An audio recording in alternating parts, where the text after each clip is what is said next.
باہر دیکھا ہے تو اسپرٹ ورلڈ میں سے باہر جب اس نے دیکھنا شروع کیا یا سوچنا شروع کیا ہے تو اس نے یہ نہیں سوچا کہ میرے گھر کا کیا ہو رہا ہوگا، وہ فلاں چیز خراب تھی پتہ نہیں ٹھیک کرائی ہے کہ نہیں میرے بیٹے نے، فلاں چیز میری بیٹی نے کی ہے کہ نہیں. لو وہ کس کو دیکھ رہا ہے؟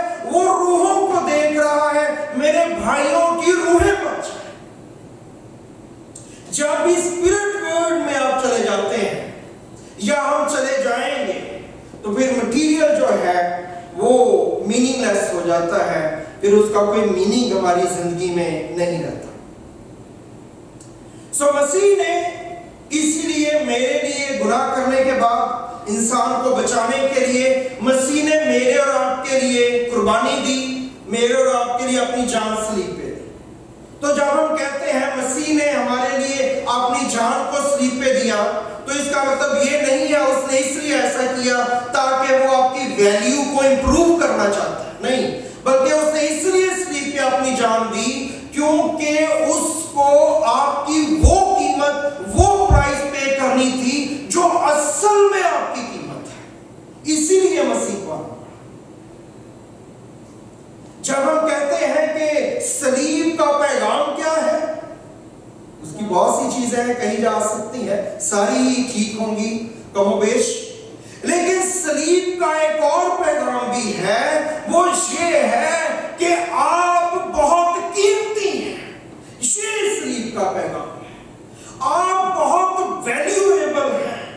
آپ کی ویلیو اتنی ہے کہ خدا کو خود زمین تک آنا پڑا اور زمین پہ آ کے اسے اپنی جان دینی پڑی. یہ ہے آپ کی ویلیو، یہ ہے میری ویلیو، یہ ہے صلیب کا پیغام، یہ ہے دلیری، یہ ہے حوصلہ اور ہمت جو خدا کے لوگوں کو کلام میں آ کے کلام کی سمجھ کی وجہ سے مل جاتی ہے اور پھر وہ دلیر ہو کے نکلتے اور خدا کا کام کرتے ہیں. مسیح میرے لیے خدا نے اپنا آسمان چھوڑا.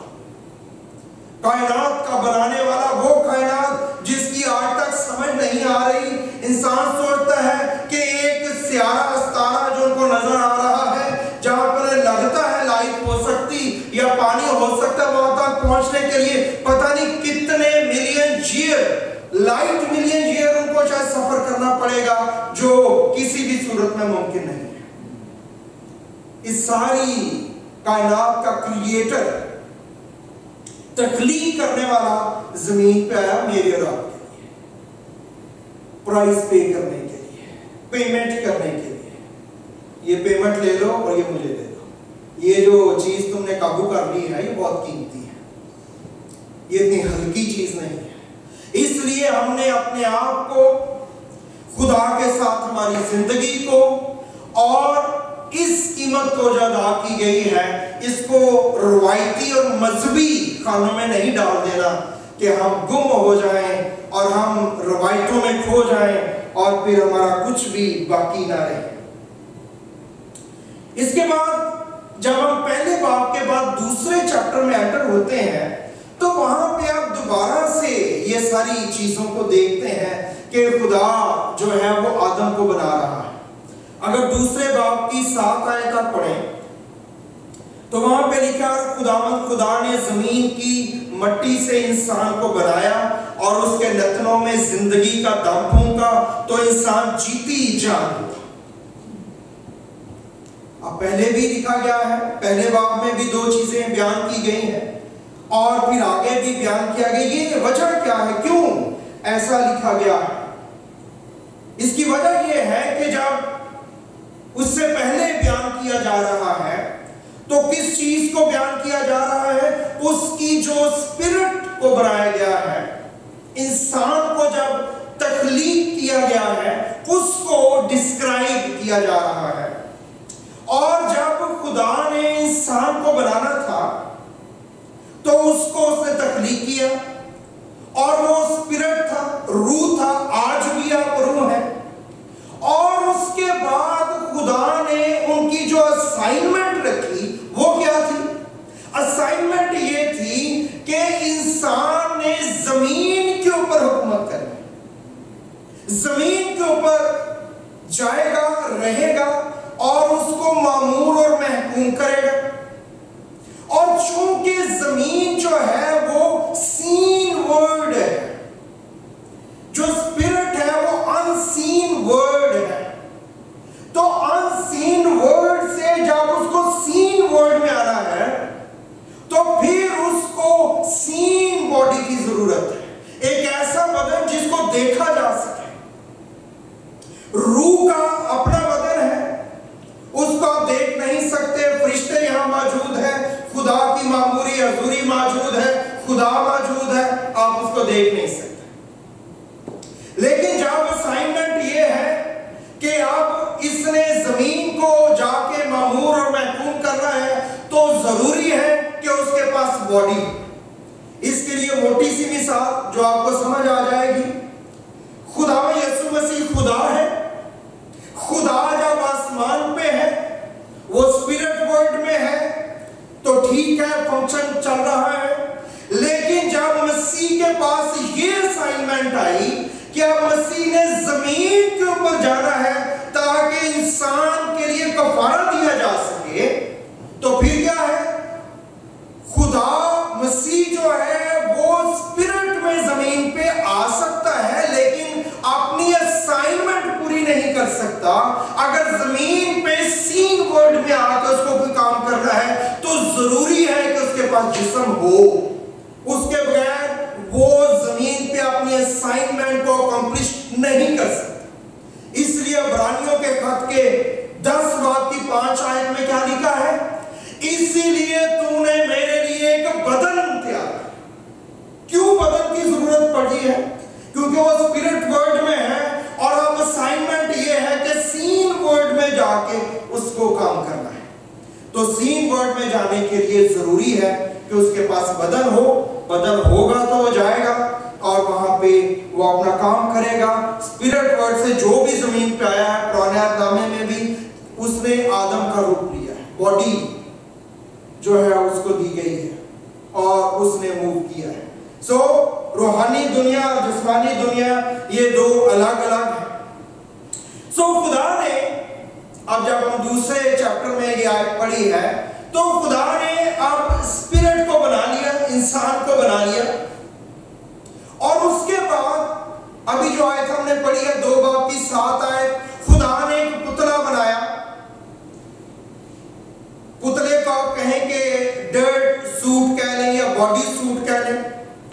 ایک پتلا بنایا اور اس سوٹ کے اندر, اس ڈرٹ باڈی کے اندر خدا نے ٹرانسفر کیا. کس کو؟ انسان. خدا نے پھونکا, انسان کو ٹرانسفر کیا اس پتلے کے اندر اور وہ انسان جیتی جا رہا ہے. اور جب آدم, وہ انسان کون تھا, اس کو کیا کہتے ہیں ہم, آدم. آدم کے اندر جب خدا نے پھونکا تو کتنے لوگ آدم میں گئے؟ سارے لوگ آدم میں گئے. آدم سے لے کے وہ آج تک اور اس دن تک جب تک کہ ریپروڈکشن کا کام جو ہے وہ جاری رہے گا اور ہم فرشتوں کی مانند دوبارہ اسپرٹ ورلڈ میں ٹرانسفر نہیں ہوں گے, اس وقت تک کہ جتنے انسان تھے وہ سارے آدم کے اندر رکھ لیے گئے. سارے انسان آج اس کو کہتے ہیں all in one, everybody in one body. آدم کے اندر جب پھونکا تو سارے کا سارا انسان یا ساری کی ساری انسانیت ریس پوری کی پوری آدم کے اندر چلی گئی. اور آدم اٹھ کے کھڑا ہو گیا, جیتی جان ہو گیا.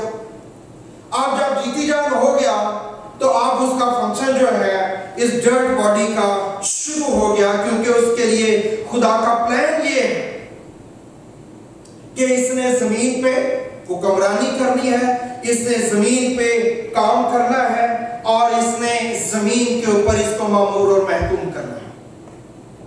چونکہ سارے انسان آدم کے اندر تھے, اس لیے جب آدم نے گناہ کیا تو سب نے گناہ کیا. ہم آدم کے وسیلے سے گنہگار ہو گئے. کیوں؟ کیونکہ جب میں نہیں تھا, میں اپنے باپ کے اندر تھا, وہ اپنے باپ کے اندر تھا,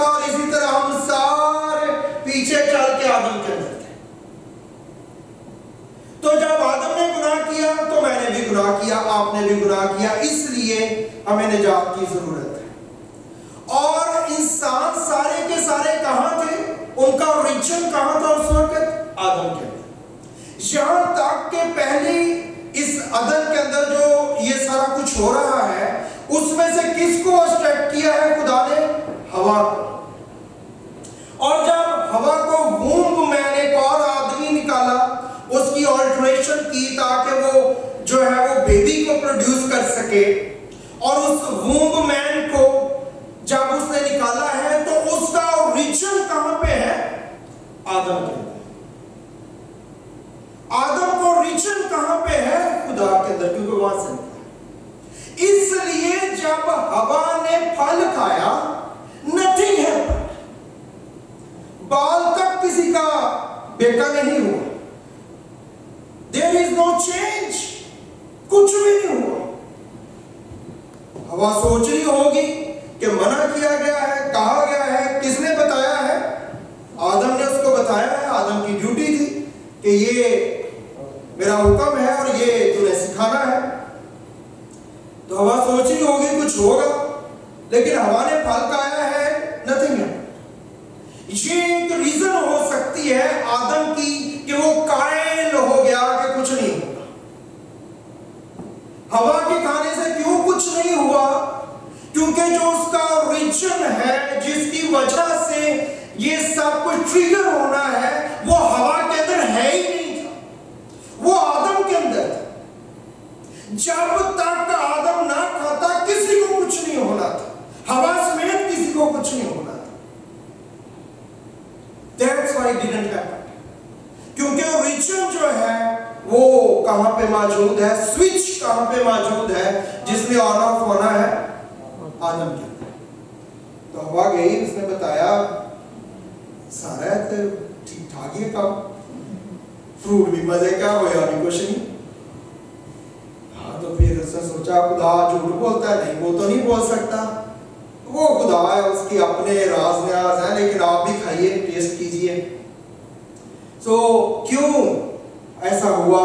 تو یہ مجھے اور آپ کو سمجھ ہونی چاہیے کہ کیوں ایسا ہوا کہ اس کے کھانے سے کچھ بھی نہیں ہوا، اور اس بات کے لیے وہ راضی ہو گیا، کیونکہ اس زندگی میں یا ہوا میں جس کو وہاں سے نکالا گیا ہے، اس میں وہ ٹریگر کرنے کے لیے چیز ہی موجود نہیں تھی جو موت کو ٹریگر کر سکتی۔ اب ابھی تک آدم ہے، ہوا نہیں بنی ہے، اور ہوا جو ہے وہ وہاں پہ موجود ہے۔ کب؟ آدم اور ہوا کے درمیان ایک پورشن ہے جو ہیپننگ ہوئی۔ پچھلی دفعہ میں نے جب پیغام دیا تھا تو بیٹیوں کے لیے، بیٹوں کے لیے بھی کلام کی باتیں میں نے بتائی تھی کہ کیسے آپ نے جو ہے وہ اپنا پارٹنر چوز کرنا ہے، تو وہ وہاں پہ ہمیں پرنسپلز جو ہیں بائبل کے نظر آتے ہیں کہ آدم کو اس سے پہلے کہ نر کو ناری دی جاتی، نر کو مادہ دی جاتی، میل کو فیمیل دی جاتی، خدا نے اس کو کیا کہا؟ خدا نے اس کو عدن میں رکھا، اور خدا نے اس کو کہا کہ اس کی کیا کرنی ہے؟ تم نے اس کی باغبانی کرنی ہے۔ تو وہ کہاں پہ ہے؟ سب سے پہلے باغ عدن کے اندر ہے۔ تو آدم نے یا نر نے، میل نے سب سے پہلے فیمیل کے پاس نہیں جانا، میل نے سب سے پہلے خدا کے پاس جانا ہے۔ میل کو سب سے پہلے فیمیل کو پیار نہیں کرنا۔ جو بیویاں رکھتے ہیں وہ ایسے رکھے گویا وہ بیویاں نہیں رکھا، خدا کے ساتھ ان کا رشتہ وہ پہلا درجہ ہے، بعد میں بیوی۔ پہلے اس کو، میل کو خدا کو پیار کرنا ہے، پھر بیوی کو پیار کرنا۔ اس لیے مسیح کا جو آپ نے ماں باپ بہن بھائی یا ایون بیوی اور بچوں سے زیادہ مجھے تو پہلا درجہ خدا کا ہے، with reference of wife۔ خدا کے بعد دوسرا درجہ کس کا ہے؟ بیوی کا۔ تیسرا درجہ کس کا ہے؟ مسیح کی بیوی کا۔ کون ہے وہ؟ کلیسیا۔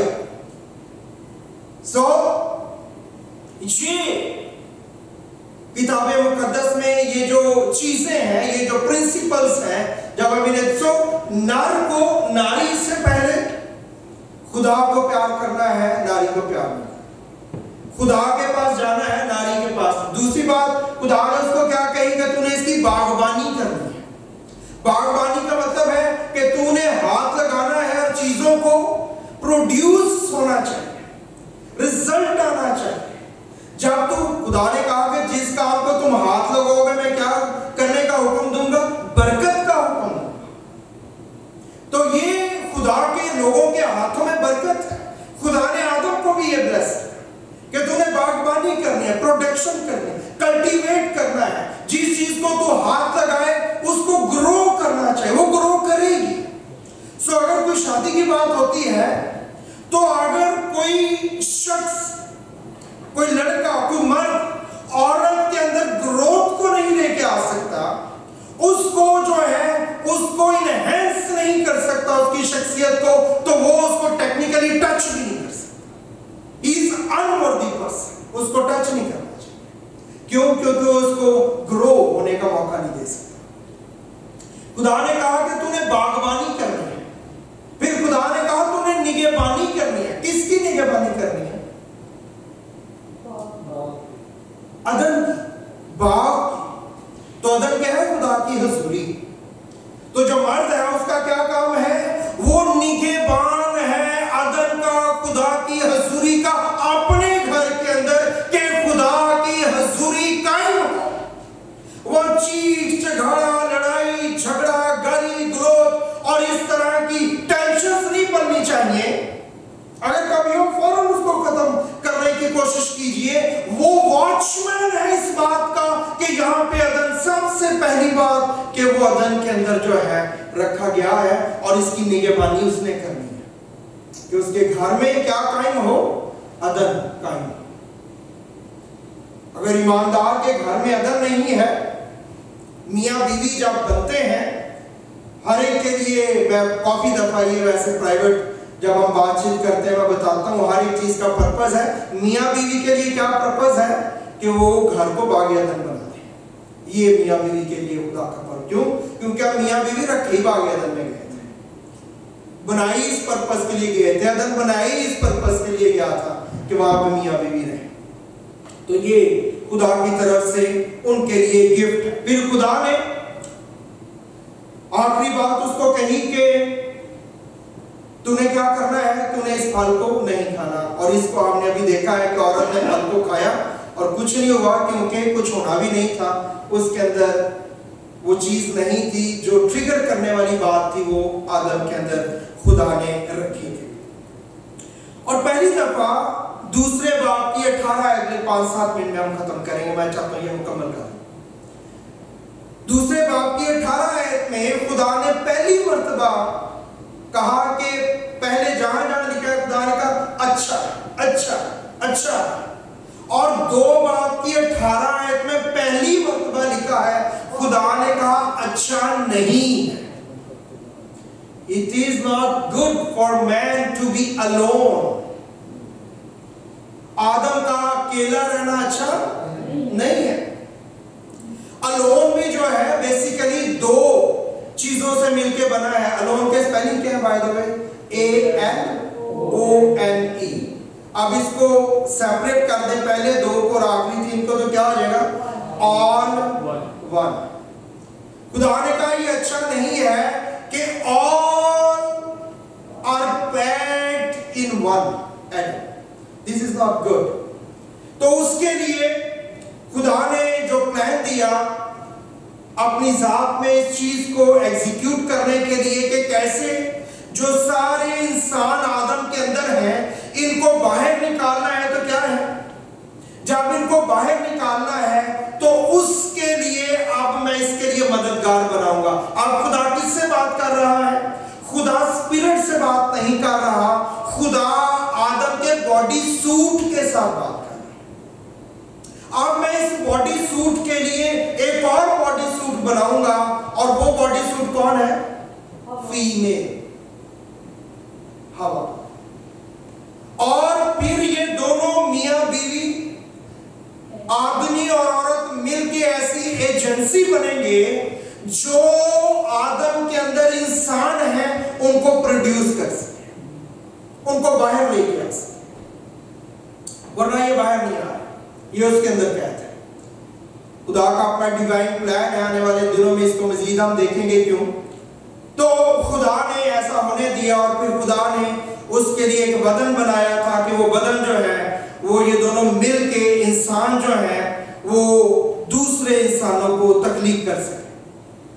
تو خدا نے جب انسان کو بنانا ہے تو وہ کہاں گیا ہے؟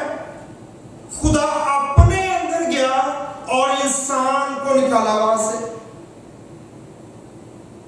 تو ہم خدا کو باپ کہتے ہیں کہ خدا کون ہے ہمارا؟ کیوں؟ کیونکہ ہم خدا میں سے نکلے ہیں، اس لیے خدا ہمارا باپ ہے. تو خدا نے انسان کو بنانا تھا، وہ اپنے اندر گیا اور انسان کو اس سے نکالا، اس لیے وہ ہمارا باپ ہے. اور جب خدا نے ہوا کو بنانا ہے تو وہ کس کے اندر گیا؟ وہ آدم کے اندر گیا اور وہاں سے اس نے ہوا کو نکالا. اس لیے ہوا جو ہے وہ اس کی کیا ہے؟ بیٹی ہے.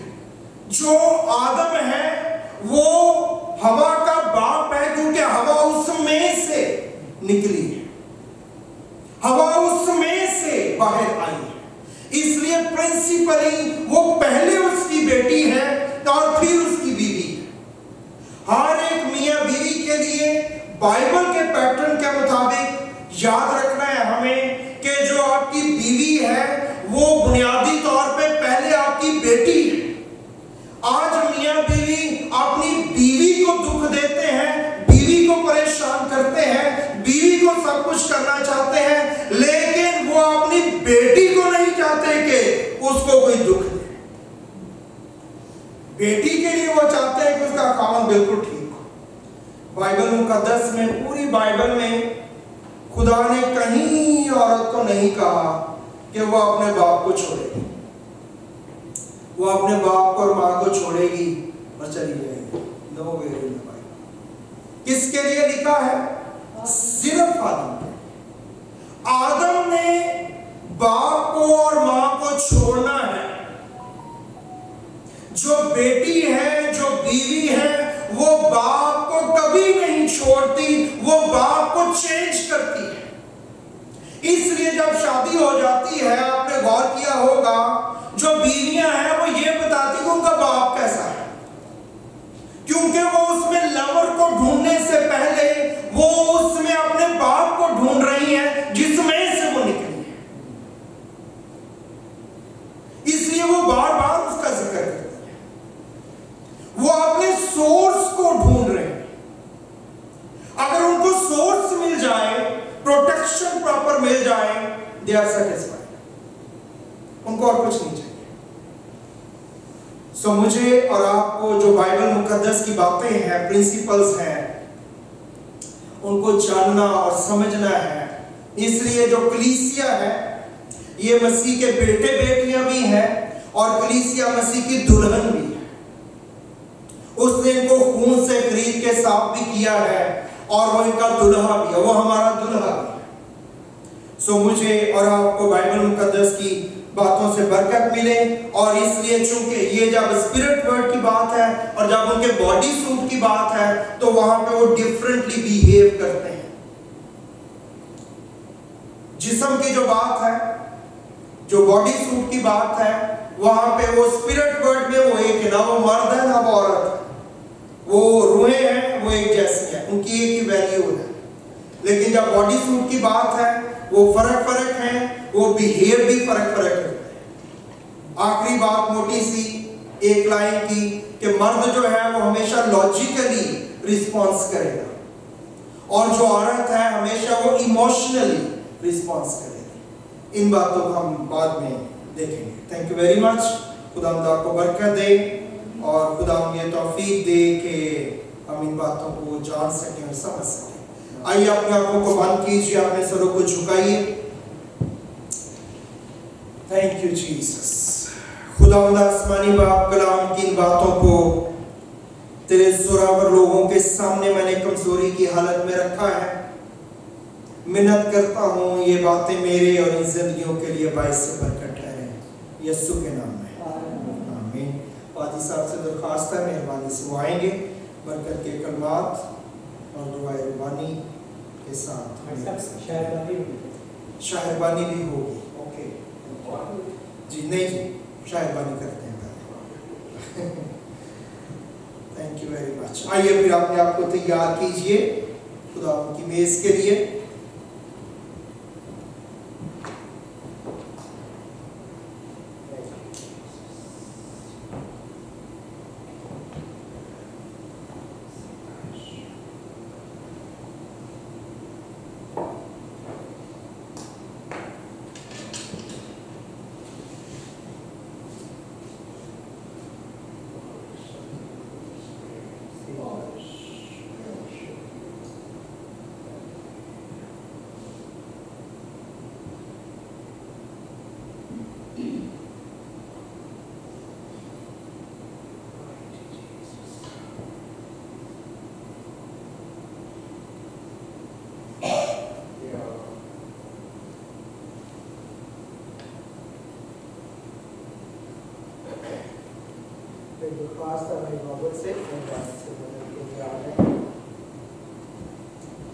کیونکہ یہ بات مجھے خداوند سے پہنچی اور میں نے تم کو بھی پہنچا دی کہ خداوند یسوع نے جس رات وہ پکڑوایا گیا روٹی لی اور شکر کر کے توڑی اور کہا کہ یہ میرا بدن ہے جو تمہارے لیے ہے، میری یادگاری کے واسطے یہی کیا کرو.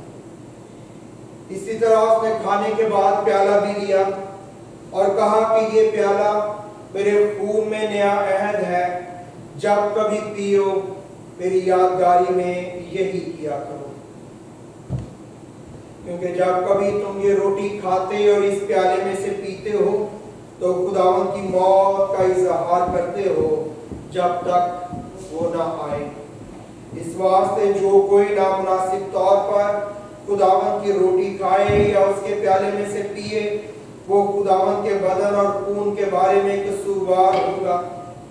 بس آپ بھی اپنے آپ کو آزما لے اور اسی طرح اس روٹی میں سے کھائے اور اس پیالے میں سے پیے، کیونکہ جو کھاتے پیتے وقت خداوند کے بدن کو نہ پہچانے وہ اس کھانے پینے سے